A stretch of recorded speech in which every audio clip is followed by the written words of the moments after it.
की रुत में गुलाब लहजा बना के रखना कमाल ये। बिस्मिल्लाहिर्रहमानिर्रहीम, अस्सलामु अलैकुम। उर्दू स्टोरीज हाउस में आपको खुश आमदीद। पिछली वीडियो में हमने जिक्र किया था कि हजरत शीसा अलैहिस्सलाम की पैदाइश और उनकी दावत व तबलीग का काम। आज हम आपके सामने जिक्र करेंगे कि आपके बाद हजरत इदरीस अलैहिस्सलाम वली अहद और नबी मुकर्रर हुए। आपका असल नाम उखनूख है। सबसे पहले जिस शख्स ने कलम से लिखा वो आप ही हैं। कपड़ों के सीने और सिले हुए कपड़े पहनने की इब्तिदा भी हजरत इदरीस अलैहिस्सलाम से ही हुई। इससे पहले लोग जानवरों की खालें पहनते थे। सबसे पहले हथियार बनाने वाले, तराजू और पैमाने कायम करने वाले, इल्म नुजूम और हिसाब में नजर फरमाने वाले भी आप ही हैं। ये सब काम हजरत इदरीस अलैहिस्सलाम से शुरू हुए। अल्लाह रब्बुल इज़्ज़त ने आप पर 30 सहीफे नाज़िल फरमाए और आप अल्लाह ताला की किताबों को बकसरत पढ़ा करते और उनका दर्स दिया करते थे। इसलिए आपका लक़ब इदरीस हो गया और आपका ये लक़ब इस कदर मशहूर हो गया कि बहुत सारे लोगों को आपका असली नाम ही मालूम नहीं। कुरान मजीद में भी आपको इदरीस ही के नाम से जिक्र किया गया है। आपको अल्लाह ताला ने आसमानों पर उठा लिया। बुखारी और मुस्लिम की हदीस है कि हुजूर अकरम सल्लल्लाहु अलैहि वसल्लम ने शब मेराज में हजरत इदरीस अलैहिस्सलाम को चौथे आसमान पर देखा। हजरत काब अखबार रज़ियल्लाहु ताला अन्हु से भी यही रिवायत मरवी है। हजरत इदरीस अलैहिस्सलाम हर रोज़ पहरन सीते थे, हर दम सीने में तस्बीह पढ़ते थे और किसी से सलाई की उजरत नहीं लेते थे। एक दिन वो अपने काम से फारग होकर बैठे थे कि मलकुल मौत हाजिर खिदमत हुए और वो एक इंसान की सूरत में मेहमान बनकर आए। रात को हजरत इदरीस अलैहिस्सलाम के दरवाजे पर आए। आपने रोज़ा रखा हुआ था तो अफ्तार का वक़्त आ पहुंचा। आपके लिए अफ्तार का खाना बहिश्त से आता था। जिस कदर आपकी तलब होती खा लेते और बाकी खाना बहिश्त में वापस चला जाता। इस दिन का खाना जब आया तो हजरत इदरीस अलैहिस्सलाम ने वो खाना इस मुसाफिर को पेश किया, लेकिन मुसाफिर ने कुछ न खाया और मुसलसल इबादत के अंदर मशगूल रहा। हजरत इदरीस अलैहिस्सलाम ने जब इनका ये हाल देखा तो बहुत मुताज्जिब हुए कि ये शख्स कौन है।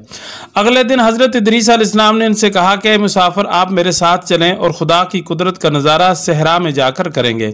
दोनों बुजुर्ग घर से मैदान की तरफ निकले। जाते जाते एक गेहूं के खेत में जा पहुंचे। हजरत मलकुल मौत ने कहा कि चलो चंद खोशे गेहूं के लेकर दोनों खाते हैं।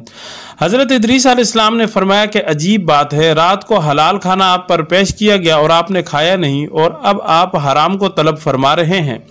ये कहकर दोनों फिर चले। आगे पहुंचे तो एक बाग को दोनों ने पाया और वहां अंगूर नजर आए। हजरत इजराइल अलैहिस्सलाम ने कहा कि चलें अंगूर खाते हैं।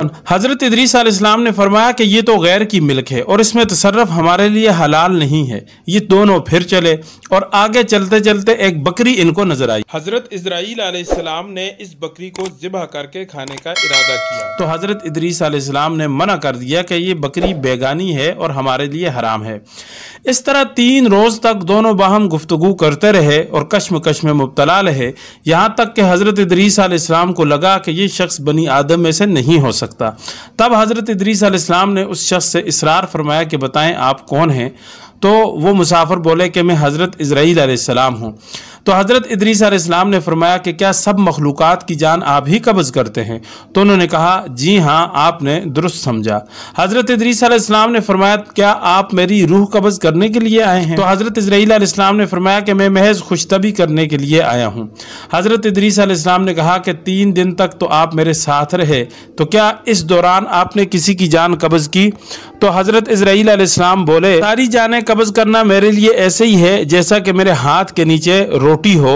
जब जिसकी मौत का वक़्त आता है तो मैं अल्लाह के हुक्म से हाथ बढ़ाकर उसकी जान को निकाल लेता हूँ। हजरत इदरीस अलैहिस्सलाम ने फरमाया कि मैं आपके साथ रिश्तेदारी का बर्ताव करना चाहता हूँ। हजरत इदरीस अलैहिस्सलाम ने उनसे फरमाया कि चलें एक बार मुझे मौत का मज़ा चखा दें कि ये कैसा होता है, आप मेरी रूह कब्ज़ करके दिखाएं। सो हज़रत इजराइल अलैहिस्सलाम ने उनके हुक्म की तामील की, उनकी रूह कब्ज़ की और फिर उनकी तरफ लौटा दी और आप जिंदा हो गए। इस पर हज़रत इदरीस अलैहिस्सलाम ने फरमाया कि अब आप मुझे जहन्नम दिखाएं ताकि खौफ इलाही ज़्यादा हो। चुनांचे ये भी किया गया। दरोगा जहन्नम के पास जाकर मलकुल मौत ने हुक्म दिया कि हज़रत इदरीस अलैहिस्सलाम के लिए दरवाज़ा खोला जाए, ये दरवाजे से गुजरना चाहते हैं।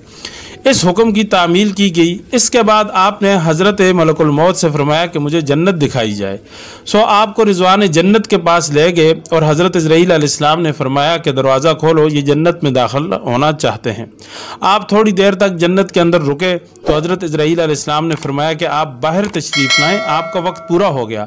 तो हज़रत इदरीस अलैहिस्सलाम ने फरमाया कि अब मैं यहाँ से बाहर नहीं निकलूँगा, क्योंकि अल्लाह ताला ने फरमाया कुल्लु नफ्सिन ज़ाइक़तुल मौत, कि हर नफ्स ने मौत का जायका चखना है, सो वो मैं चख चुका।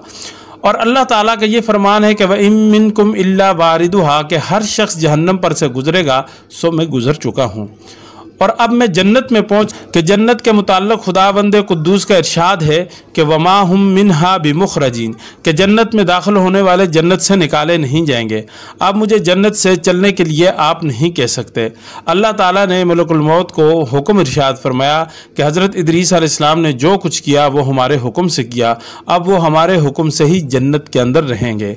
और इसी बात का तज़किरा कुरान पाक के अंदर सूरह मरियम में मौजूद है। यहाँ पहुँचकर हज़रत इदरीस अलैहिस्सलाम का वाक़या मुकम्मल हुआ। आपको हमारा आज का वाक़या कैसा लगा? अगर आपको अच्छा लगे तो आप बराए मेहरबानी वीडियो को लाइक करें, चैनल को सब्सक्राइब करें और हमें अगली वीडियो तक के लिए दीजिए इजाज़त।